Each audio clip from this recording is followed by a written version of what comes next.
Did you know that when you're on the road with limited data or Wi-Fi, you can still listen to the X-Zone Radio Show with Rob McConnell, The Science of Magic with Gwilda Wiyaka, X-1, Dimension X, Space Patrol, and every minute of the X-Zone Broadcast Network by calling 213-401-0080, courtesy of Audio Now. No smartphone, app, or internet needed. It saves your data plan and it's free if you have unlimited minutes. Call 213-401-0080 to listen on any phone, anytime, anywhere. Remember 213-401-0080 for the best of the paranormal, parapsychology, and sci-fi radio programming anywhere, 24/7, 365.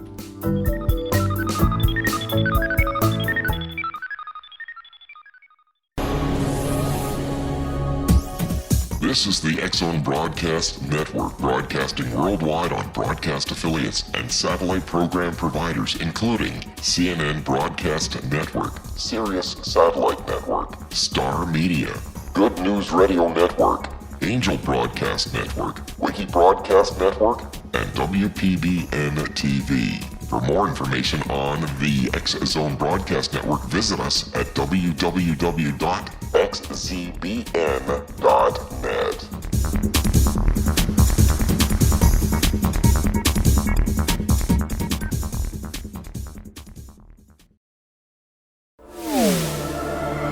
The X-Zone Radio Show with Rob McConnell is largely an opinion talk show.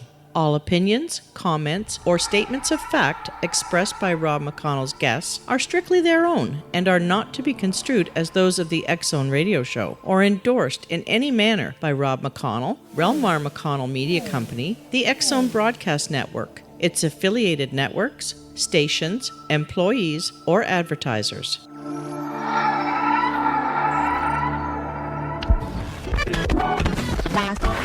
All Hit Radio.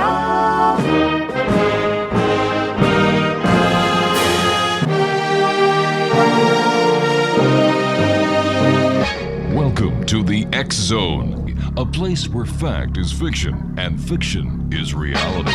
Now, here's your host, Rob McConnell.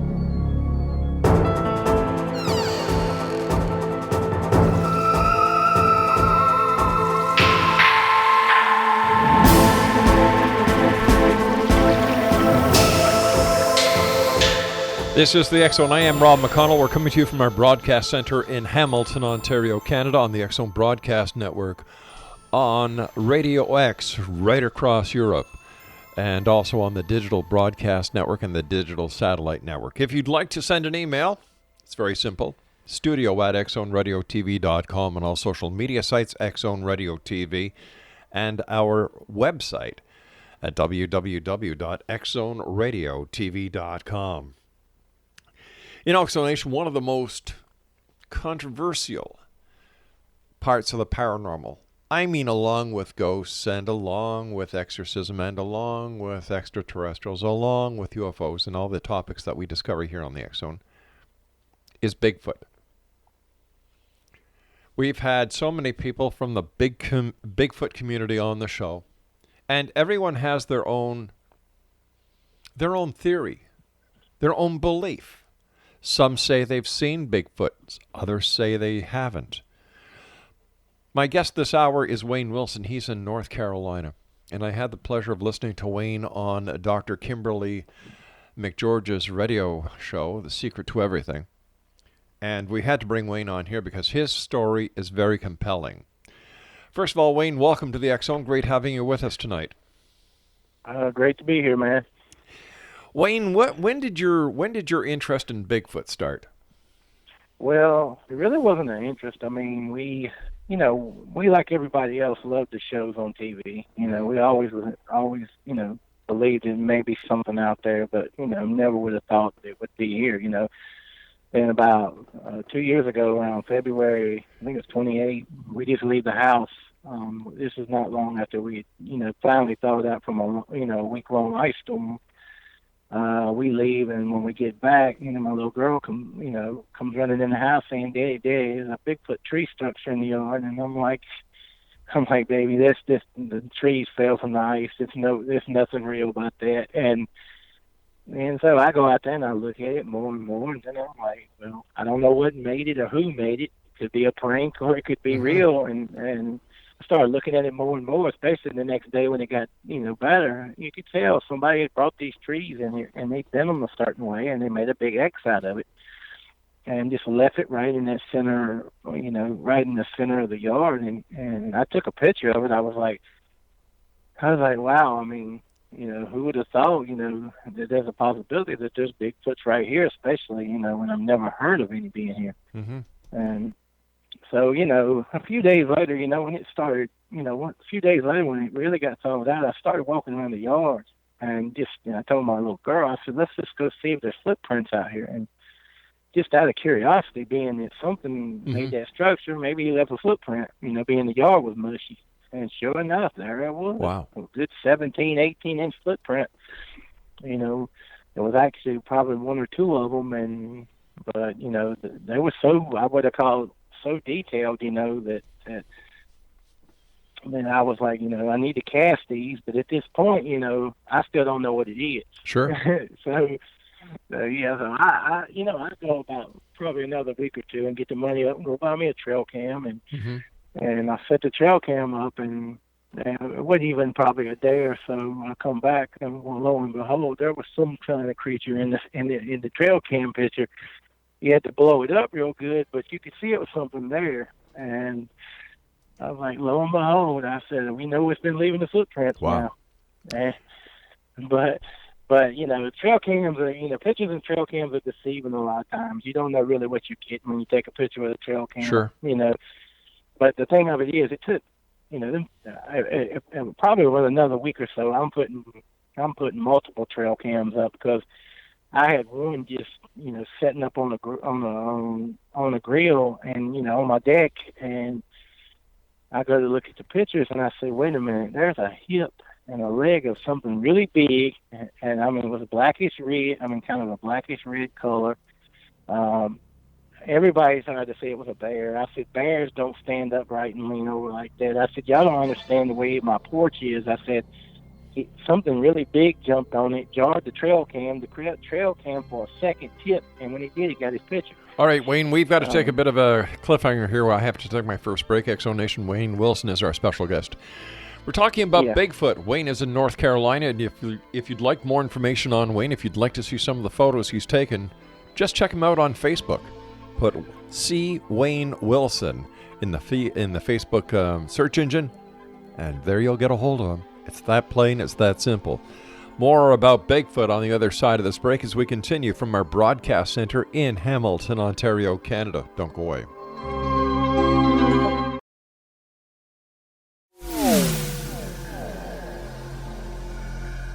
This is Kevin Randall. For nearly 30 years, I have been investigating the case of the Roswell UFO. I have interviewed hundreds of people and stood on the crash site. Now in Roswell in the 21st century, I have reviewed dozens of hours of audio and videotaped interviews, examined hundreds of files that relate to the crash, and have returned to Roswell in an attempt to put all that information into the proper perspective. For the first time in Roswell in the 21st century, I have made a dispassionate reevaluation of all that material and provide a new look at what happened. This is a book that clears away all the clutter that has hidden the truth for so long, strips away the various lies that surround the case, exposes the Air Force attempts at cover-up, and found a core of solid information that tells us all where the case stands today. Roswell in the 21st century will be available in just a few weeks. For more information, please visit my website at www.kevinrandall.blogspot.com.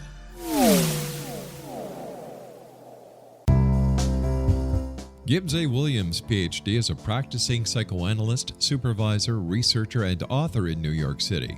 Much of his life has been dedicated to understanding nature and the uses of meaningful coincidences or synchronicities.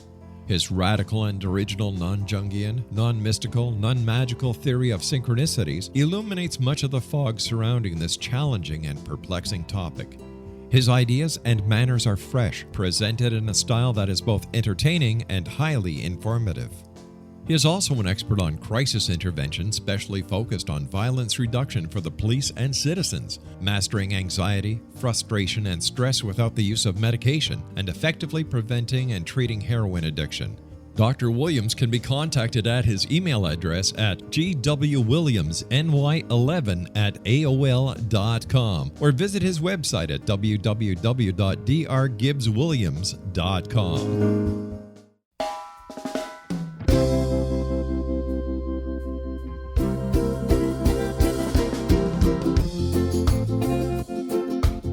This is Johanna Carroll, host of Dialogue with Divinity on the X-Zone Broadcast Network.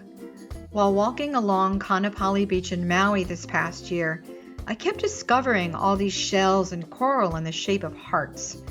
My dialogue with Divinity was very simple.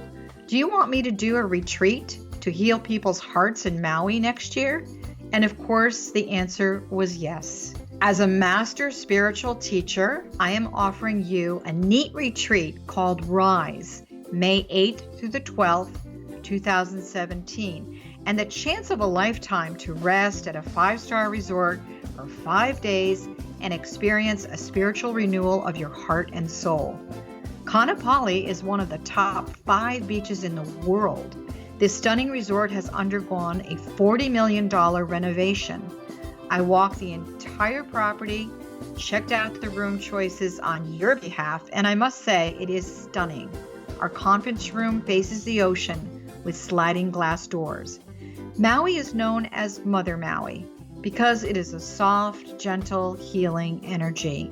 In the embrace of Mother Maui, you will feel yourself rising from the limitations of an ordinary life to an extraordinary journey of peace, bliss, and harmony. A greater sense of clarity. Our Rise retreat ignites renewal in the sacred elements of air, water, earth, fire, and wind. There's plenty of free time to enjoy all that Maui has to offer. A small deposit is required now to reserve your space, as this retreat, it will sell out. For more details, please go to johannacarroll.com and register today. Aloha, and I'll see you in mystical Maui.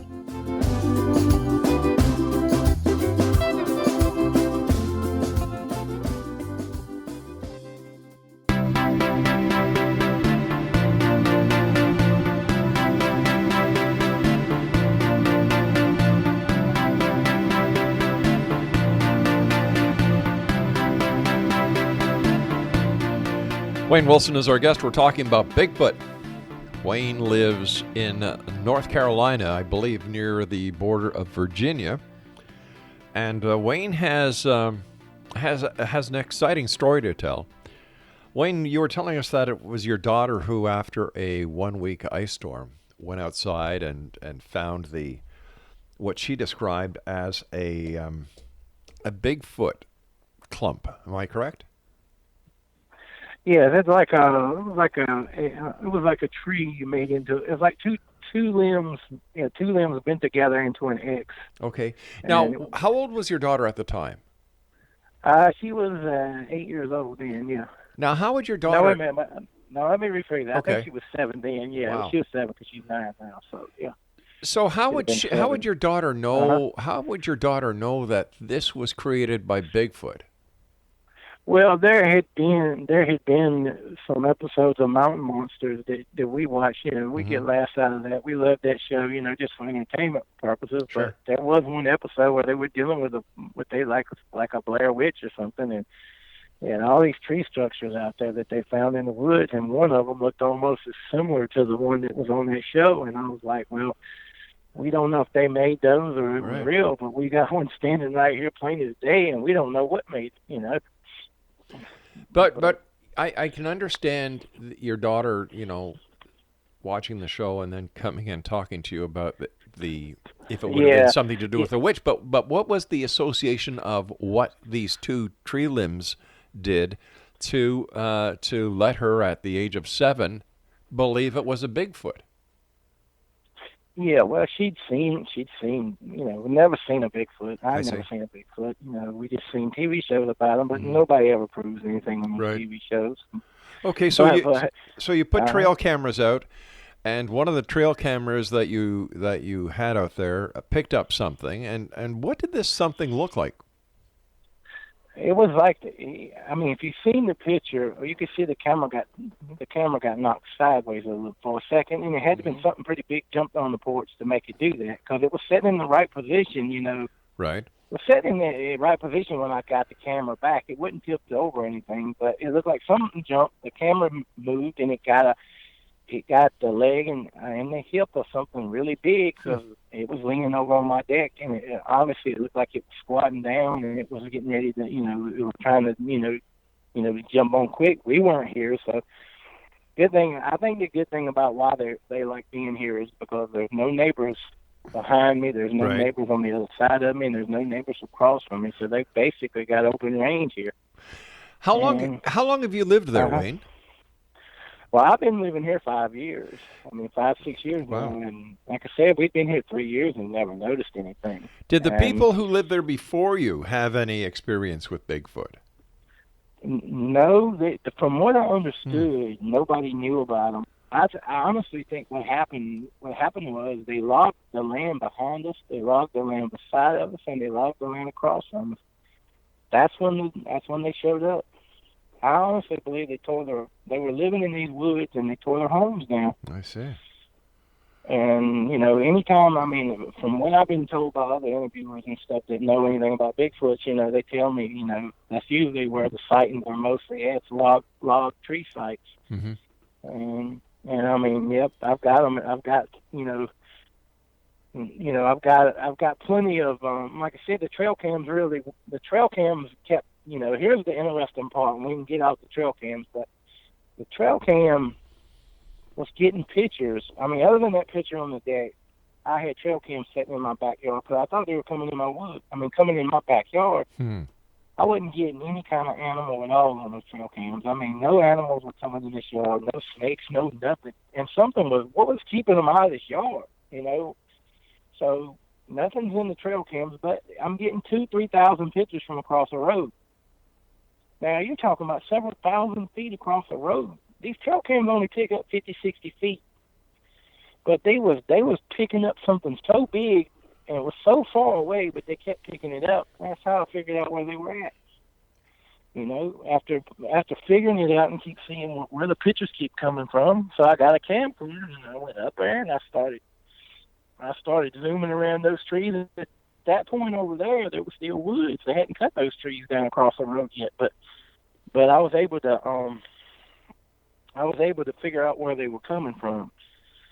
And then after they knew, I see the first one. I'm out there looking for footprints one day, and I look across the road, and that was the biggest black one I've ever seen in my life. I don't know if you've ever seen the movie Van Helsing, but Van Helsing turns into a werewolf at the end. He's so big and black, and that's what I describe this one as. He had to be 15, 16 feet tall. I honestly now know he's probably 20, and he was jet black. He had a little bit of white on his face. He had a brown chest, and it was one massive looking thing. And that's the first one I'd actually physically seen. Outside of finding trail cam pictures. Mm-hmm. And how far away were you from this 15, 16 foot Bigfoot? Well, I was a good ways away. The reason I figure he was that tall, actually now since I've been around him a lot, I've been around him. I've probably been 5-10 feet away from him before now, but that's how I know how tall he is. At that point, I didn't know. I was guessing, and then it was like they know I know they're there now. And when long after that, you come outside, you be outside. I was outside one day not knocking. I was outside taking pictures, and then the next thing I know, I'm taking pictures of the footprints, because at that point, that's all I'm getting. And then I look, and then I'm getting these knocks, and I look over there, and they stop. Then I'd go to take a picture, they'd knock again, and they kept knocking, and then I realized they telling me I figured it out. They're telling me they know they know that I know they're over there, so they're letting me know it now. And it was like I said, it's like a game. What I figured out about them, it was a game, because my little girl's out there one day, about a week or two later, and she's come running, screaming, "Daddy, they're knocking!" And they evidently saw my little girl, and they started knocking to her. And I come running, and then once they knew, I guess it was like a trial thing to try to figure me out. Once they realized I wasn't a bad person, every time I come out at night, they'd be whistling at me. They'd be over across the road whistling. And they'd whistle, and I mean, the whistles that was coming out of those woods was just unreal. I mean, I would even record it some days and put it on Facebook, just so people could see what I was talking about, So why do you think that Bigfoot or first of all, how many Bigfoot are there in this community? Well, originally it was like 5 of them. That's all I saw originally was 5, and then last summer I'm out there filming, and I look up, and there's probably 100 of them out there, and I was like, "You got to be kidding me!" And most of it was females, and it was so many of them. I mean, it was so many of them, and it was like almost like a kid in a candy store with a camera. You could just go out there in one day and just take them off one by one. You'd see them everywhere, and they seemed to let me take pictures, but they didn't. This is one of the stories I tell you about respecting these animals. Well, these people, I don't call them animals, I call them people, but you respect them, because one day I decide, I'm going to get cocky because they weren't giving me anything. They weren't really showing themselves, so I go over and I'm going to say, I'm going to get something from them, and I go right up to their den. And I don't get right in it. I get near it, and I start taking their pictures, and, of course, they all cloaked on me. But that night, about 5 a.m., I'm asleep in the bed, and all of a sudden my house starts shaking, and I hear the biggest freaking roar you ever heard. And it was that big one looking right in my window, screaming his lungs out at me. And I knew then, he had not done this, never. I knew then that he was warning me to stay away from over there. And I heeded the warning, and guess what? This never happened again. And he's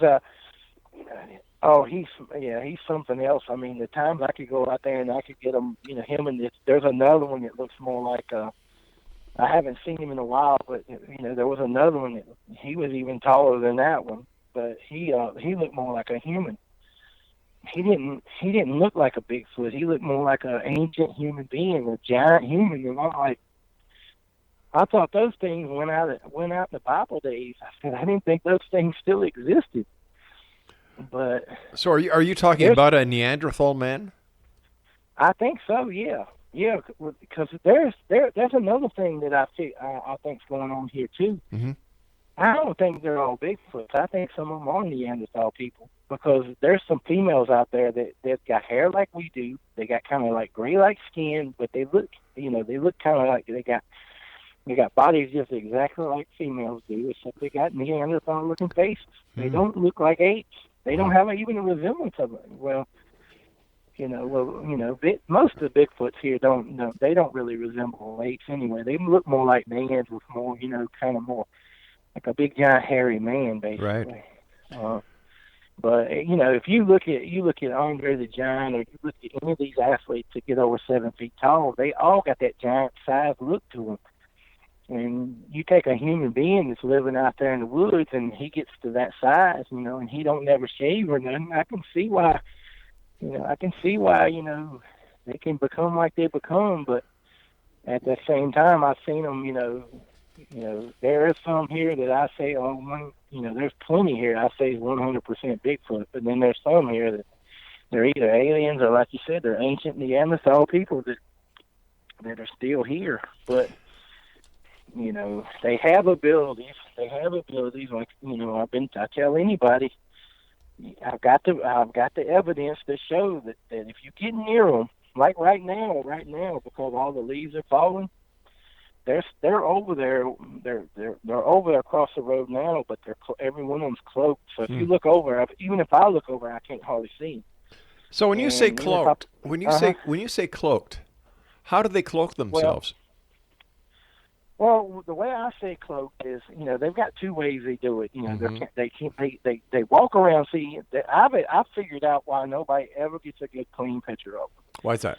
They cover themselves in leaves everywhere they go. They got strands of leaves like necklaces. They got them all over their head like hats, and they got them all over their bodies. And so when you take a picture of one, even if it's a clean one, your camera's going to distort a little bit, but if you get near it, because if the sun's especially on those leaves, it's gonna make it look different. Now at nighttime here, they don't seem to cloak when I get near them at night.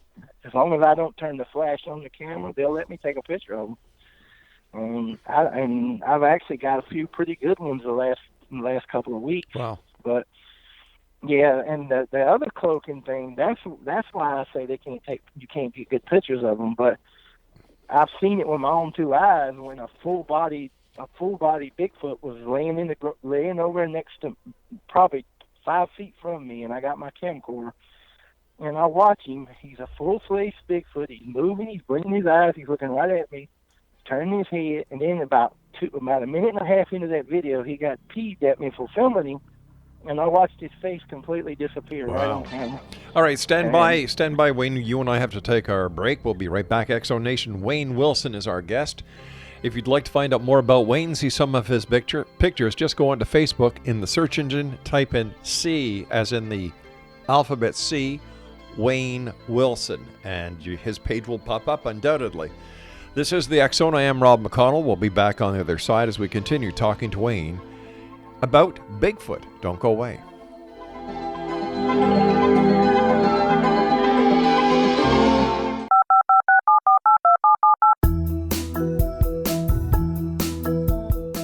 Did you know that when you're on the road with limited data or Wi-Fi, you can still listen to the X-Zone radio show with Rob McConnell, The Science of Magic with Gwilda Wiyaka, X-1, Dimension X, Space Patrol, and every minute of the X-Zone broadcast network by calling 213-401-0080, courtesy of Audio Now.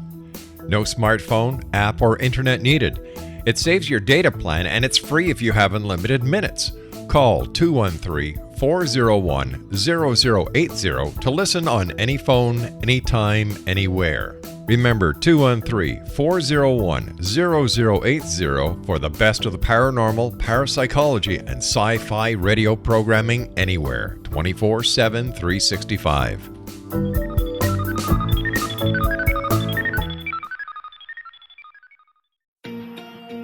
Wouldn't you love to know the secret to everything? Well then, meet Dr. Kimberly McGeorge and her cutting-edge breakthrough knowledge that combines science with possibility. Dr. Kimberly brings real-life answers and healing to those open to alternative solutions. She teaches solution-based programs and classes that will change all areas of your life forever. Specializing in conscious creation, intuitive readings, and energy medicine, you can rapidly shift health, relationships, business, and money and abundance challenges quickly. Receive her best-selling book, Secret to Everything, at no cost by going to secrettoeverything.com/X-Zone. That's right, transformation can start now. Just go to secrettoeverything.com/X-Zone and receive Dr. Kimberly's book for free.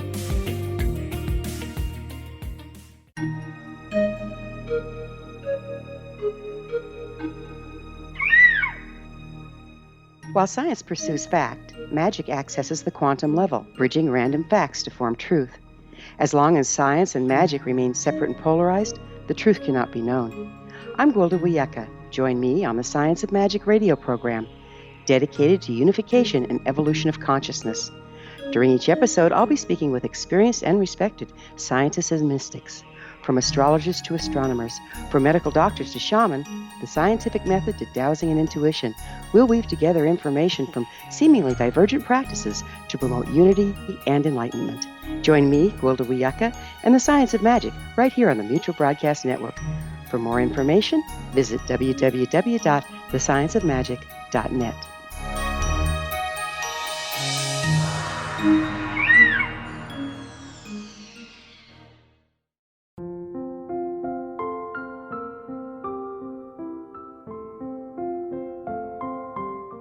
I am Dr. Carl O'Helvey, founder, president of a new cancer foundation focusing on evidence-based physical, mental, and spiritual interventions, including natural cancer cures, prayer, meditation, affirmations, nutrition, and other related holistic cancer prevention and cure modalities. These are used in cancer education, research, and financing care. I ask for your help to continue this important work by donating at www.holisticcancerfoundation.com.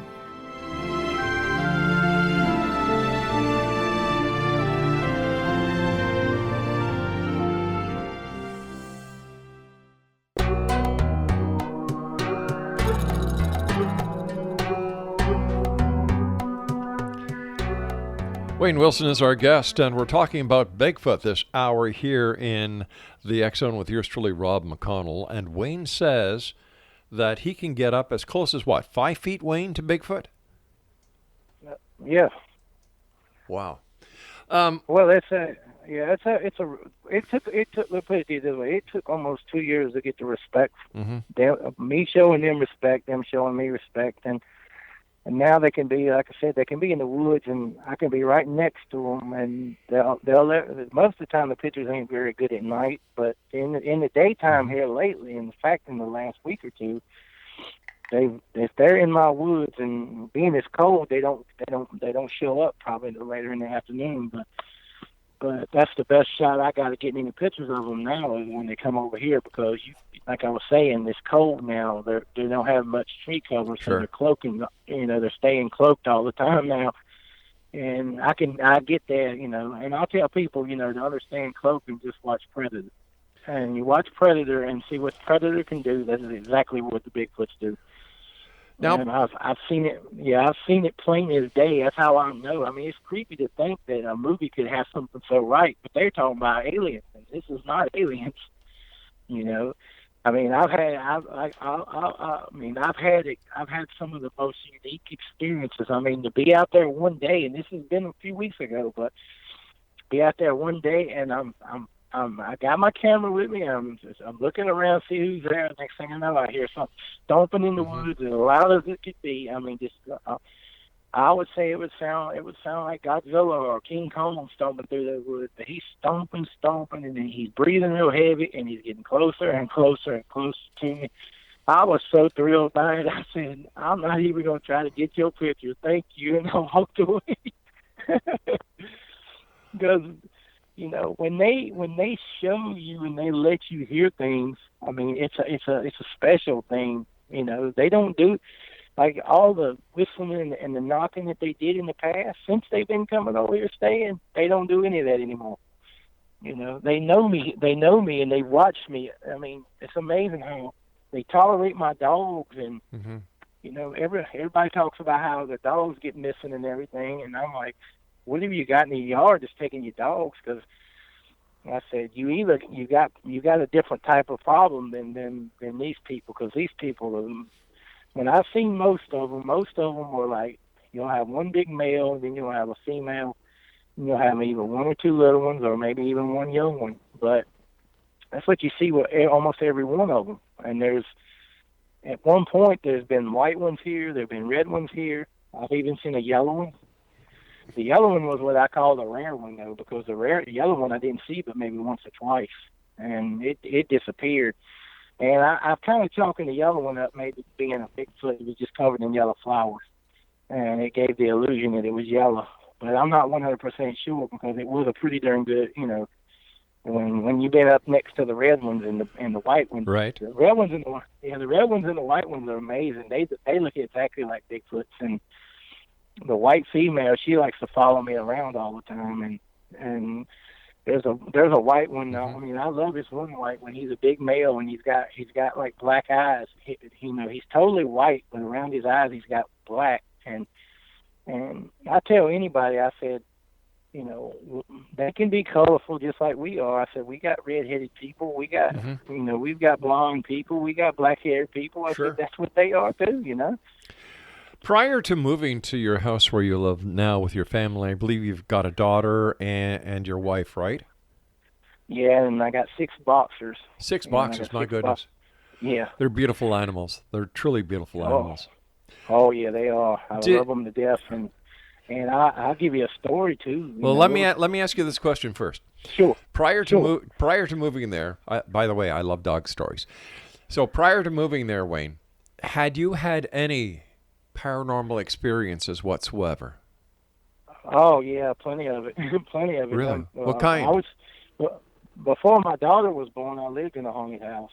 I lived in a house with, really, really mean spirits. Spirits that would physically harm me. Wow. And that's why I physically said, we got to get out of this place and sell it. We can't be here with that child be born. And I refused to let that child be born in that house. And that house is so creepy. To this day, it still sits down there. Everything around is dead. And I've been told, places with a lot of death. I'll give you an example. Sure. My mom died in that house. My daddy died in that house. Oh, I'm sorry to hear that. I find out people were murdered in that house. Then I find out the ground is a filled-in swamp that used to have an old grave site in it. And, I know why all that activity was there. If you don't mind me asking, what city was this in? Oh, it's right here in the same city. Probably about 25 miles down the road. But and you're not even quite. And you're in Redfield? Yeah, Reedsville. Oh, Reedsville. So, what's it like for you when you go by that house now? It must give you the creeps. When I go by it now, I still get chills when I go by it. And it still looks dead. It's still, everything around it, the trees and everything look dead. My gosh. And I kind of believe something, not only, like I said, my mom and dad and countless animals died down there, but there's also a guy one night run through the yard and hit up one of the big oak trees that was up in the front of the yard and split his car in half and killed him instantly, and he died in the yard. So it was something really weird going on there, other than, not to mention seeing static floating around that could physically pick up papers and move bags and stuff. And and this static was, whatever it was really bad. Because, it didn't show up till one morning. I got punched in my back, and I jumped up trying to figure out what had just hit me, and then, like I said, in the middle of summer when it was hot as crap in every other room, it was freezing cold in that room. And I think what we did was, a house that already had spirits in it. Then the kitchen floor rotted, so we just decided to remodel the whole kitchen, rip everything out, the walls and everything, the floors. That's when the activity got really bad. So I think we made them mad when we messed their house up, whatever it was, and it's been. I've ran into since I left there. I've ran into seeing a black entity in a girl's bedroom at one place, and I asked my rent lady, I went to pay the rent, I said, anybody died in here? And she said, yeah. She said, I'm not allowed to tell anybody, but she said, yeah, somebody down the hall hung themselves. I'm like, well, I'm not a black entity here. and then it was like, I moved into another house, and we got what you call 50 ghosts here. They like to turn my X, they would take and physically punch my Xbox and cut it on. They would go, if my computer was upstairs, if I let my computer open, they somehow make it play. And, you wake up one morning and your computer's blasting music. The audio was turned all the way up. I still don't understand how they did it, but, but those were what I call friendly ghosts. I didn't have any problems. And then I found out that the houses we were in setting up there were sitting on Indian burial ground. Oh, my gosh. Yeah, so I moved out of there, and I had to move to this other house, and this house is so daggum haunted. It stays freezing cold in it. I see these really evil black entities in this house, and one was physically making my dog sick. And my dog was dying. He was skin and bones. He couldn't eat. He had constant diarrhea in his vet. The vet put him on all kind of medicine, couldn't heal him. And then I had a theory. Let's get out of this place, find a better place to live, and so we went in that place 6 months. The guy wasn't fixing anything in it, and it was incredibly haunted. And so we just left out of there, and we moved here where we're at presently. And I kid you not, in a month, that dog was back normal. So I know it was whatever was in that house was, physically harming my dog. And, at that point, I just thought it might have been the water, and he got down here and he got better water. But now knowing what I know about ghosts and knowing what I've been talking to Dr. Kim about, I kind of know it was, But I still got orbs that follow me around down here. So it's paranormal. But the good thing about the paranormal is here, it seems the Bigfoots keep the bad stuff out from around here. I can go outside. I could go outside and I could come back and I have faces and there's pictures and I have all these evil beings in these woods. When they first came over here, I think they opened up a portal that let out some stuff that wasn't supposed to be got out. And I kid you not, I complained about it, and next thing I know, they changed everything. They used to give me like displays out here when they first showed up. I mean, I'd have all these giant heads out here. I'd have like structures out here, and I believe that what it was is that we showed me another dimension. But it was a really evil one at first. But then when the big, what I call the alpha male, which is the big giant, he comes over here. He changes everything, and now it looks like a big production with him and his woman standing over him. I know they physically weren't there, but from my eyes, I saw it. So since you've got just a small family, your wife and your daughter and your 6 boxers, does your wife see the Bigfoot as well? She seems to be able to see them better with with the pictures. If I take the pictures, she can see them in the pictures. She can't physically look across the road over there, but she's farsighted anyway. So I kind of think that's why she has trouble seeing them over there. She says her glasses need to be updated. My little girl can't see them real good, but I'll tell anybody the reason why you can't see them is because you don't want to see them. Really, you don't want to accept the reality that they're there. I mean, I think anybody that and Bigfoots have even told me this, and I know I hadn't even got to this part, but before that giant came over here and stayed in the woods, he came to me in a dream. He comes to me in a dream and he takes me to their world, and he said, "This is where they're from." He said, "We're from another realm." That's how he exactly told me. He said, "We're from another realm," and he said, "I'm going to show you where we're from," and he explained everything, and he took me to a world that was just all red. It looked like a regular world, except everything was red. And he told me to go into it, but I was freaking out. I thought he took me to hell, and I was like, "I'm leaving." I backed out of it and walked up. And he wasn't taking me to hell. He was just showing me their world. Evidently, that when they're here presently, they can be in 3 or 4 other worlds at the same time. So if they're here, a lot of times if you see them out here, they're not here. They just their image is here. But when they're physically here, you smell them, or you hear them. If they're not physically here, they're somewhere else. What do they smell like? Well, let's see. I've had the worst ones is they kind of smell like a light skunk odor. It's almost like smells like a skunk, but it's really light.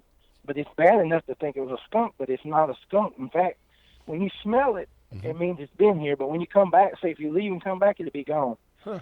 So the smell don't stay around. Like if a skunk was here and sprayed it, it would stay there for days. So I know it's, and also they got a wet dog smell. There's a wet dog smell. I've even smelled what I call bad body odor and garbage. I smelled that one before. So I'm thinking, but believe it or not, at least in the summertime, the females smell like flowers. Well, that's something to look forward to. Summertime in North Carolina with Bigfoot who smell like flowers. Wayne, we've got to take our commercial break. Please stand by. Exonation, if you'd like to find out more about Wayne Wilson, visit his Facebook page, C. Wayne Wilson. That is the alphabet C. Wayne Wilson. And Wayne and I will be back on the other side of this break as we wrap up this hour here in the X Zone from our broadcast center in Hamilton, Ontario, Canada. Don't go away now.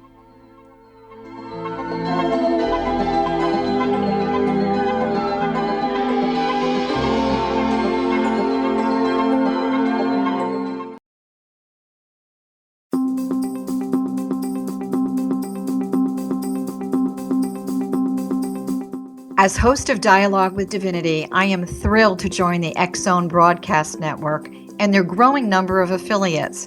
My quest for a connection to the divine ignited my successful career path as an international spiritual counselor for over 40 years, an author of 4 books, and well-known metaphysical educator. My clients call me their spiritual mama. So my job is to offer you a radio show to help you grow spiritually with wisdom and get specific tools from guests who are experts in their field. Tune in to Dialogue with Divinity and be part of the conversation with Spirit. My goal, your happy soul. For more information, please visit my website at johannacarroll.com.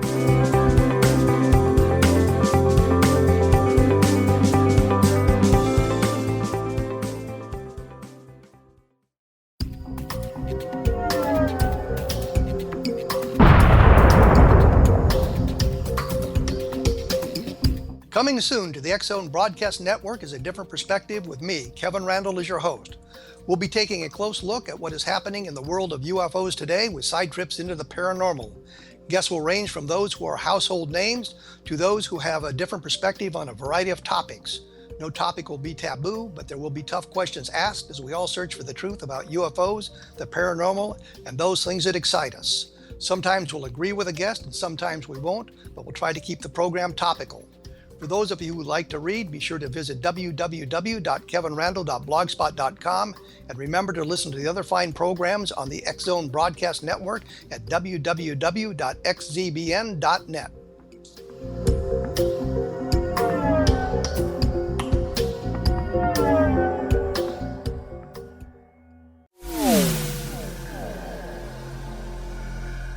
This is Kevin Randall. For nearly 30 years, I have been investigating the case of the Roswell UFO. I have interviewed hundreds of people and stood on the crash site. Now in Roswell in the 21st century, I have reviewed dozens of hours of audio and videotaped interviews, examined hundreds of files that relate to the crash, and have returned to Roswell in an attempt to put all that information into the proper perspective. For the first time in Roswell in the 21st century, I have made a dispassionate reevaluation of all that material and provide a new look at what happened. This is a book that clears away all the clutter that has hidden the truth for so long, strips away the various lies that surround the case, exposes the Air Force attempts at cover-up, and found a core of solid information that tells us all where the case stands today. Roswell in the 21st century will be available in just a few weeks. For more information, please visit my website at www.kevinrandall.blogspot.com.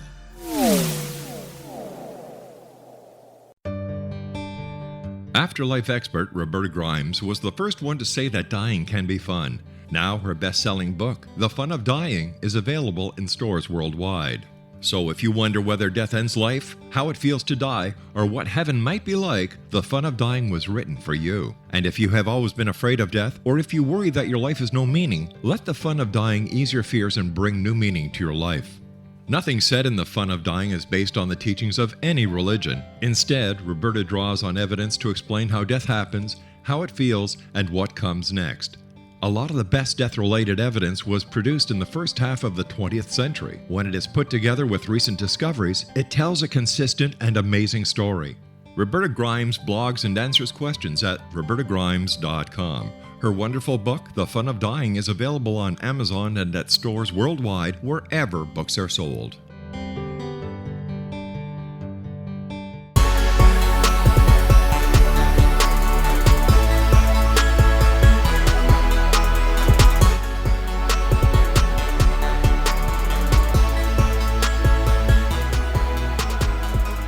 We're talking to Wayne Wilson, who lives in Reedsville, North Carolina, which is right near the border of Virginia.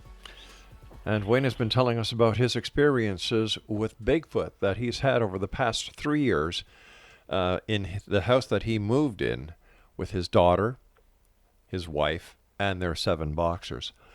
Wayne has told us he has seen up to 100 Bigfoot outside of his house. Wayne can go up as close as 5 feet right to the Bigfoot.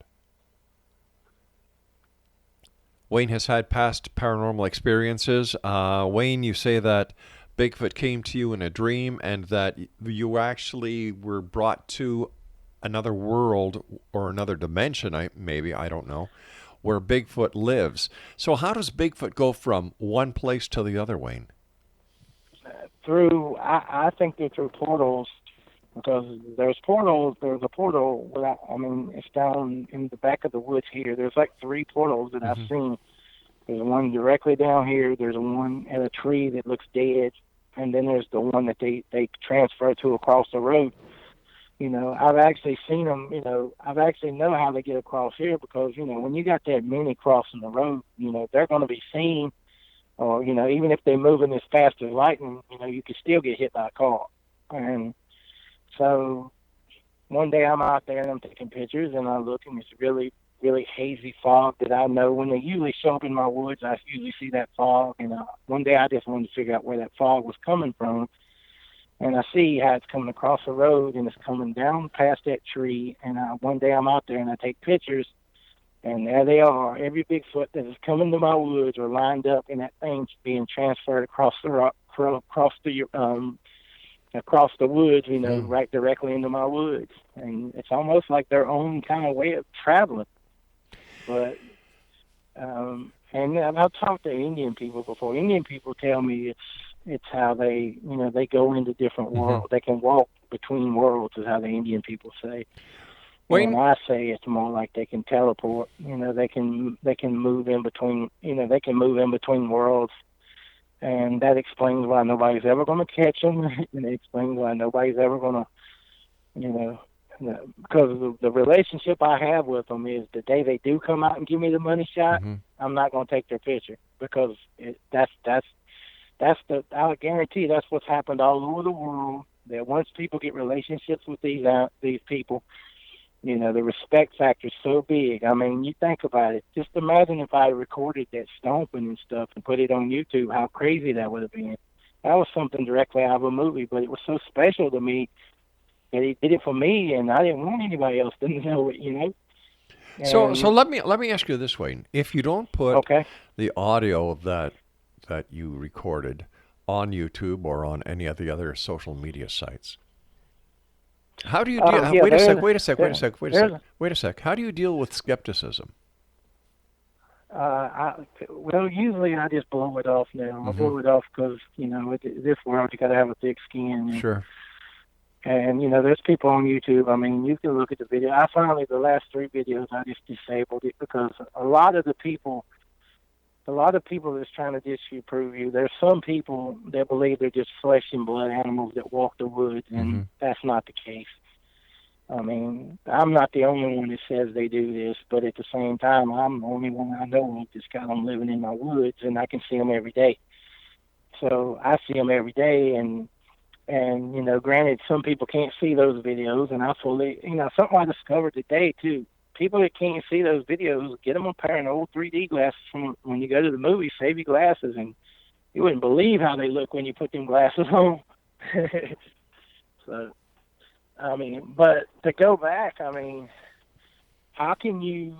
I tell anybody, if you don't believe they're here, just come down here and look at what they've done.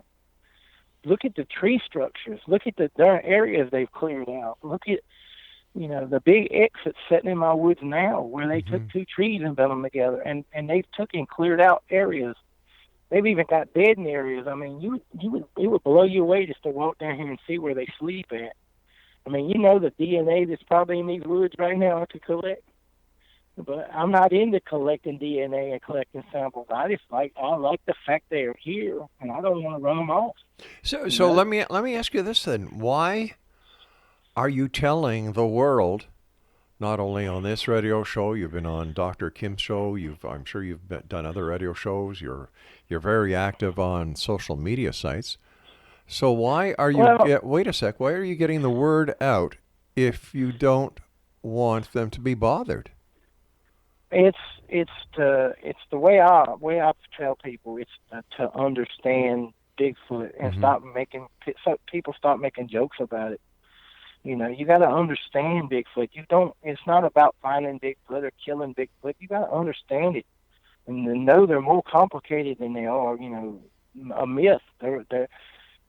Honestly, I believe the reason why TV and government and everybody that's made these things out to be jokes and the Bigfoot world to be jokes is because, let's be real, if everybody was like me and everybody was like some of the other ones that are out there, you know how many people's going to be in people's woods every day shooting? I mean, I can understand why you keep it, but everything, I think, why did all of a sudden, after never seeing one before, I'm seeing so many, all of a sudden they're starting to pop up everywhere. And I think I'm waiting to get that answer from them, and I'm hoping they're going to give me that answer because, they're here, but they're here at other places too. They're not just here. Have you ever seen any baby Bigfoot? Yep, it sure has. Yeah. They look more like gorillas now. Really? They look more like little apes. I mean, I've seen them jumping on trees, moving trees up and down, and even Kimberly was out here when one was out there bouncing around on the tree, and it just flipped her out. She couldn't believe it, I kind of think, like I said, you get Dr. Kim out here and you let her walk around. She's psychic, and she can walk around out here, and she can pick it up, and she was blown away about it. She just seen everything and blew her away.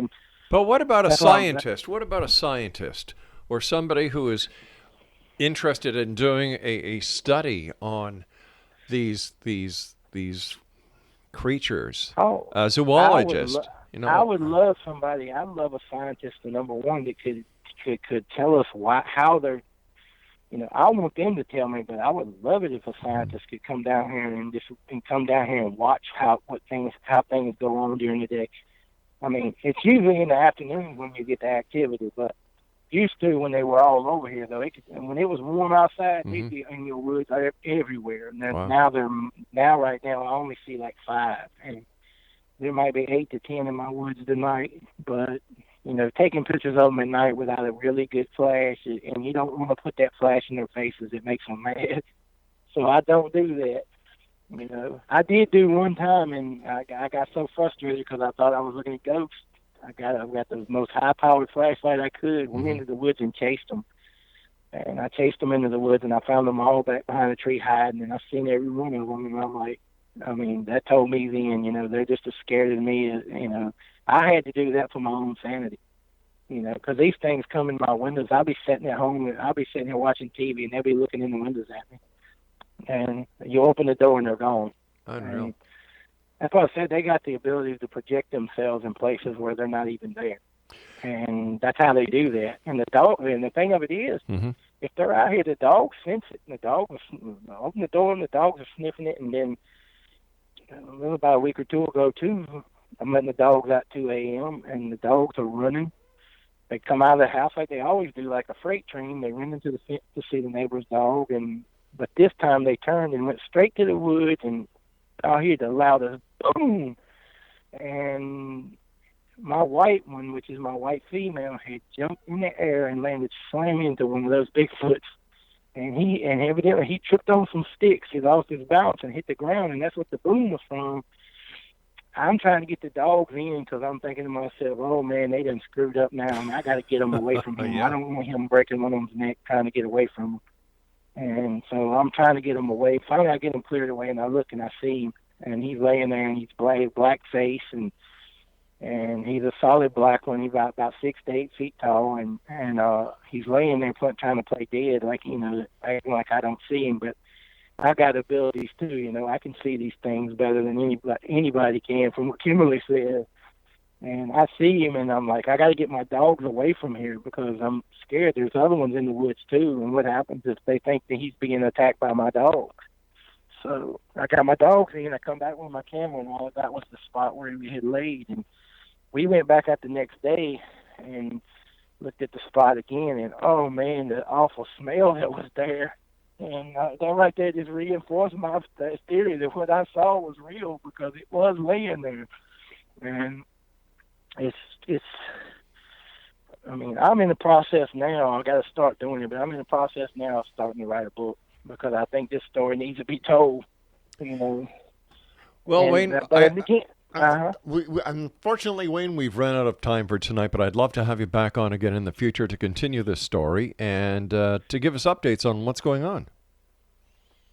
Yeah, like I said, anybody that wants to follow me and my story. Just get on my Facebook page, and I've actually chronicled it all. That's why the book's going to be so easy to be made. Sure. You know, you go back and all the way back up and down that page 2 years ago, and you see the very first picture. In fact, I just shared it yesterday because, you know, I'm toying with the story, and I'm kind of wanting people to see, you know, a little bit about it, so to see how they like it. You know? All right, Wayne. Wayne, you and I have got to say so long for tonight. Thank you so much for joining us. And X-Zone Nation, if you'd like to find out more about Wayne, visit his Facebook page. All you have to do is go to Facebook, type in C, that's the alphabet C, Wayne Wilson, and his, you know, bang, there you've got all the information. I'll be back on the other side of this break as we continue here in the X-Zone from our broadcast center in Hamilton, Ontario, Canada. Don't go away now.